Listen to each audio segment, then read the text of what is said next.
One of the hallmarks of people on the spectrum is limited or narrowed interests. Does this description fit you, and what are your main interests? Yes. 1,000,000%. So I'm going to check the timer, make sure we're still recording. Please go ahead. Okay, yeah. I mean, it kind of depends. Like, I've had, I guess, on again, off again interests for a long time. Used to be, like, really interested in, like, sharks, dinosaurs from, Jurassic Park. Although I think everybody has a point where they're interested in dinosaurs. At least all the boys did. And then recently it's, like, been both the NFL and Marvel, like I've mentioned already a couple of times.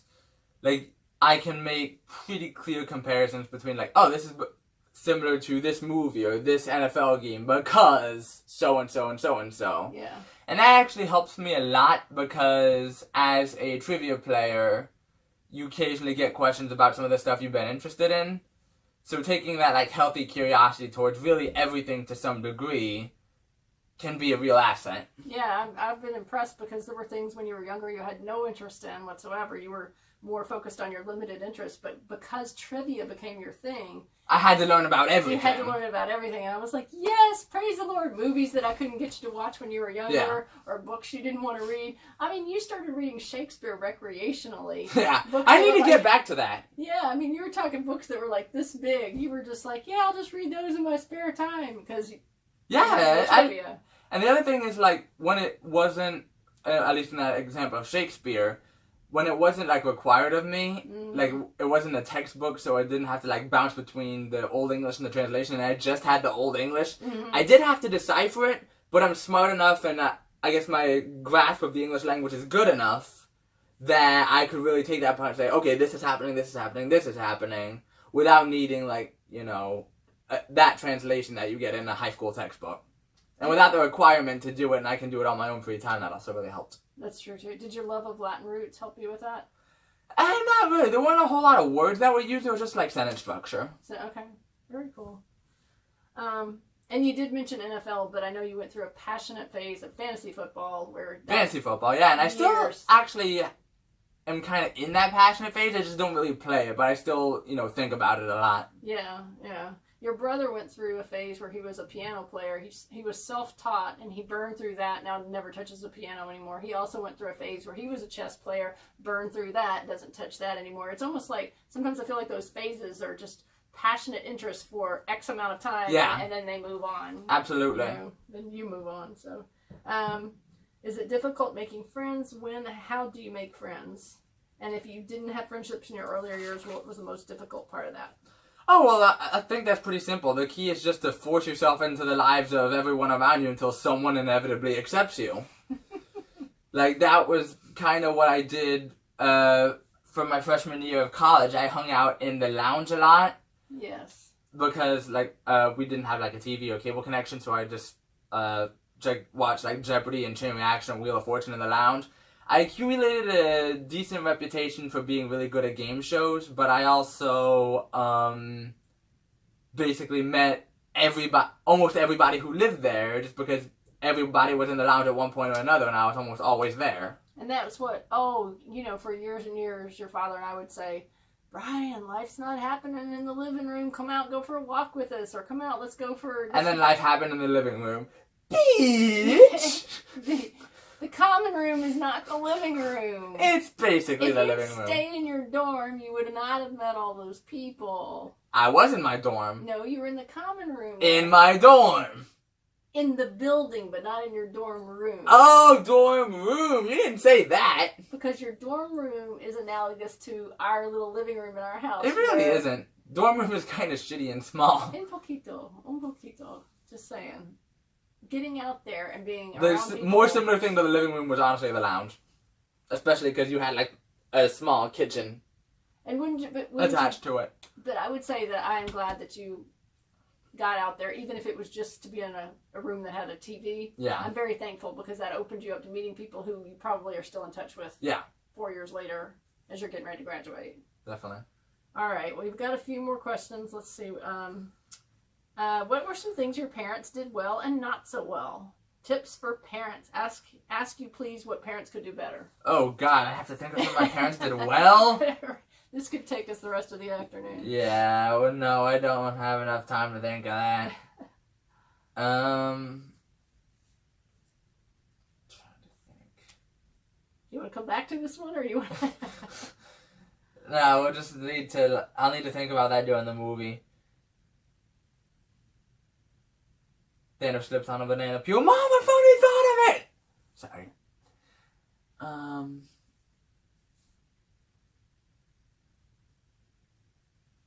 No, I'd say I guess the thing you guys did the most well is being at least semi-understanding of my condition, and we did butt heads a lot because you were among the people who thought by being older you were better than I was, but you eventually learned, yeah, I might think that, but he knows that's not the case, so I cannot go about that business anymore. So basically, you trained me. Yes. So I was trainable. That's one of the things. Exactly. Yeah. That you like that I did that helped. I mean, the thing is, like, it's better to have for the parent to, I guess, at least in my opinion, it's better for the parent to be able to bend a little bit. Yeah. Than to have 18 years of constant clashes. Yeah.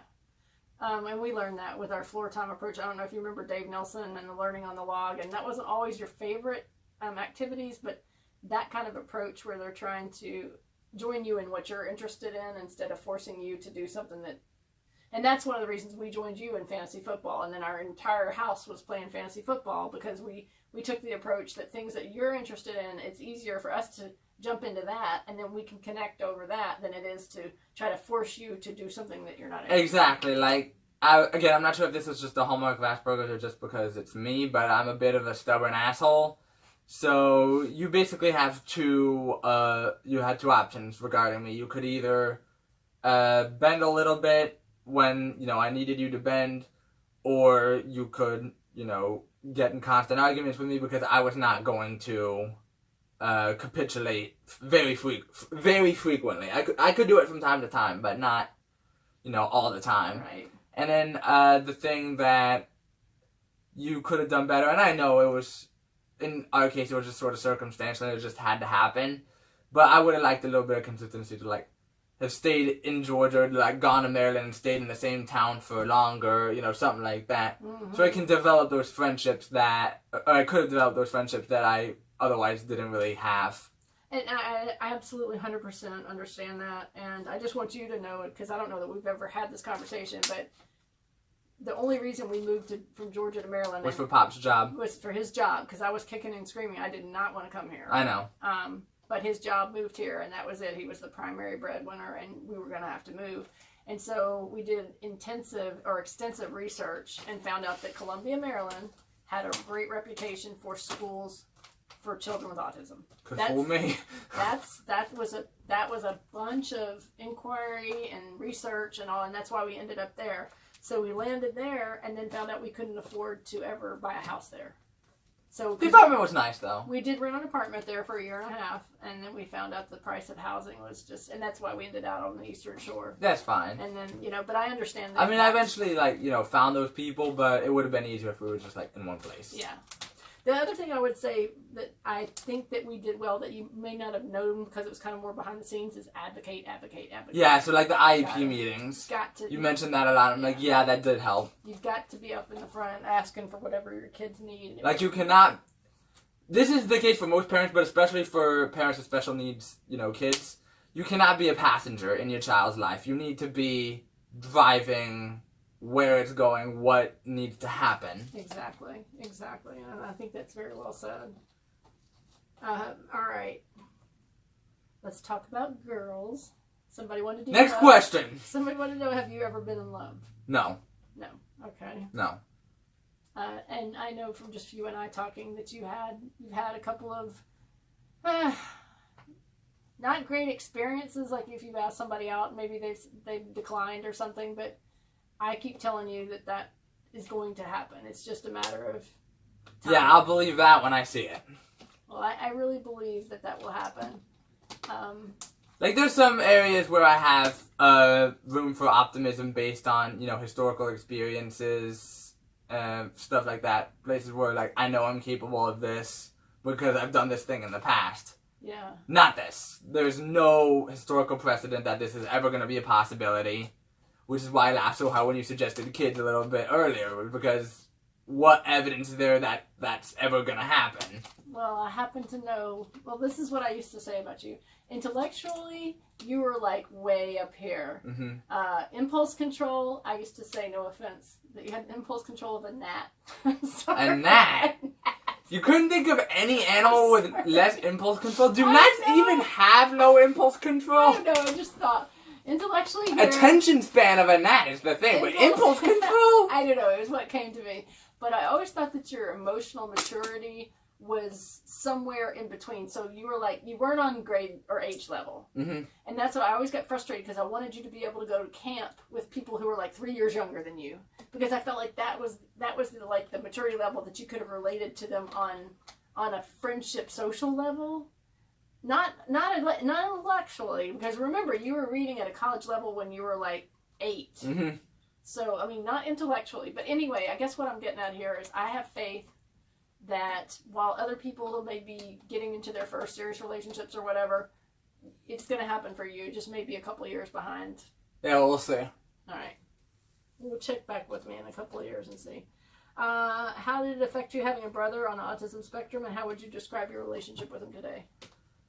I don't know if it's really affected me all that much, but I would say that I don't want to like sound arrogant or anything. Say it, because I'm going to say it if you don't. I feel like I've had arguably the biggest role in, you know, shaping his life, his social status, I guess. And him coming out of his autism. Yeah, him coming out of that shell, because he used to be a lot more withdrawn, I guess, than he is right now. And part of it is because, like, I helped socialize him. Part of it is because, like, I knew what bothered him, so I, you know, blackmailed him with something that bothered him a lot to make him do something that stopped bothering him very little. 100%. You were and still are probably one of the main reasons that he is doing as well as he's doing today. And do you mind if I ask you to put that down just because it's rattling? Yeah, I'm there's no water in here and I'm shaking it. And I'm having a sensory issue with it. Sorry. Thank you. No, but seriously, you would not take no for an answer, and you would insist on something, and he would just have to toe the line, and kind of, you just pulled him. Yeah. You pulled him. You just wouldn't let him be in the shell. And so even to this day, like, I insisted that we have the same apartment on Salisbury's campus in his freshman year, and he doesn't. Freshmen usually don't get this get to live in this apartment building. But I'm like, okay, if anybody can help acclimate Evan to college life, yes, it is going to be me, and it is going to be my roommates, because we are understanding of where he's coming from. And I think that has made the biggest difference in him in first year of college, y'all being willing to work with him and to do that. But I've always thought it in my head as big brother therapy, and he's had it since the time he was born. Yeah. I don't think you looked at him as anything different for the first, I don't know how many years before you realized he even had anything going on. Do you remember? Or at least, I think I might have realized he had something going on, but I didn't think like it should hold him back all that much, because it hasn't held me back is the thing. Right. And now you're old enough to know that you're... Again, like I mentioned earlier, it's a spectrum, so he was a little bit farther on it than I was. Yeah. But it was still important to, you know, do what I did. Y'all are pretty close today, right? Yeah. Yeah. He's going to miss you when you're in Scotland for graduate school. All right. And speaking of, you're graduating from college in a month from the honors program. You're in Mensa. You hang out on Facebook and conferences with some of the world's top trivia minds. You're heading off to graduate school in Scotland. What are some of your best memories from the last 10 years or so? I gotta say one of my best memories is probably my probably from last March, when my team Palante won the inaugural team event at the America's Quizzing Championships. In Las Vegas. In Las Vegas, yeah, because I managed to get like this, you know, gold medal from it. And don't get me wrong, I was not the key contributor on this team. I got a couple of questions here and there, but I was kind of along for the ride as well, and it was such a great feeling when we ultimately came out on top. That was a good memory for you. Yeah, that was terrific. And then the other thing was, like, learning I had passed the men's admissions test. Because, like, I just wanted to see, like, more or less where my IQ fell, because I was always kind of curious about it. Mm-hmm. And then when I realized, I got the email that basically said, oh, hey, you made it. I'm like, what? Okay. That's a good memory, too, for sure. We've traveled a lot. Do you have any vacation memories? I don't think you've enjoyed... You know, your brother Evan has always been more into the travel aspect. Yeah, he has. Traveled and traveled all over the place over the years. Do you have any vacation memories that stick out? Not particularly. I mean, I like my study abroad in the UK when I went to London. That was really fun. That's part of why I'm going back. That's the main reason why I'm going back to Scotland, honestly, because, again, UK. And then Mexico was kind of fun as well, too, going for last spring break.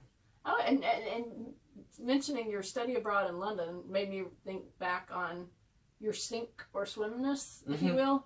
Because when right before you went off to your freshman year of college, they said, hey, everybody that's coming to Salisbury University, we invite all of you guys to do an outdoor experience, to go rafting with a group, or to go camping with a group, or hiking with a group. We have these groups, and sign up for one of these. And I remember thinking to myself, I'm going to have to go pick him up the first night. There's no way he's going to be able to make it through this. Was it a 3-night experience? 3 or 4. Might have been 4. In a tent, right? Mm-hmm. And I was just waiting for the call. And no, you went off and you were like, oh, well, that's what I'm supposed to do. And you just did it. And then they asked parents not to come until parent weekend, which was like 10 weeks into college. Like, don't come visit your kids. Don't bring your kids home until like 10 weeks in. I was like, 10 weeks? He's never been away for 2 nights. There's, this camping thing was the longest thing he ever went on. There's no way 10 weeks is going to have. You were like, yeah, you can come for parent weekend if you want. I don't really care. Yeah. I was like, what? What is going on? And then you said, I'm going to study abroad. I want to study in London for a semester. And I was like, yeah, right. And then not only did you do all the paperwork, get a scholarship, go over there, and you thrived. You went to all these pub trivia events. You went to all the museums, and you just explored the town. You conquered the tube system like nobody's business. I was so impressed. And it just occurred to me that you're very much a sink or swim person. When it comes to, when the rubber meets the road, you do it. Yeah. You do it. So, what advice would you offer for others that are living with ASD or Asperger's? That's the question? Yeah. That's very broad. Was there anything you would just like to say, like if somebody's watching this and they're like much younger in their journey, or a parent that's watching and thinking, how can I help, how can I help my child? I like to say find your tribe, like we mentioned earlier. It can be very hard for somebody like me to actually make friends to connect with someone. Yeah. But once I realized, okay, I like trivia, for example. I went out, I did that, I found some people, and I actually have a relationship with some of them, so that was fun. Actually, going back to another proud moment. Also learning that I got the job as a question writer for that Australian quiz show also made me super proud. Yes. That was a good moment, but yeah, finding your people is probably the best thing, and I don't trivia or, I don't know, some mathletes. Yeah. A sporting team. I don't know what you like, but whatever you like, look for that club, look for that connection. For sure. Because that is how you're gonna, meet people with the same interest. And once you find people with that same interest, then you can start talking about other things as well. So if it's chess, or if it, like you said, mathletes, or maybe you want to be in the drama, maybe you're interested in drama or whatever, find that group, whether it be in school or outside of school, somehow. And in this day and age of computers, you can Google and find almost anybody that likes something similar to you anywhere, really. Yeah. And if you can't find them just locally to go hang out, you can start an online group. I mean, you really can. Yeah, absolutely. Is there anything else that you would like to share? I think that's basically everything. If you got any more questions for me, I'm always happy to take them. Okay. But in terms of stuff that immediately comes to mind, I think we've basically discussed everything. I'm so proud of you. Thank you for doing this. Yeah, my pleasure. I am so proud of you. All right, shall we go see Avengers Endgame? Let's go. Let's go.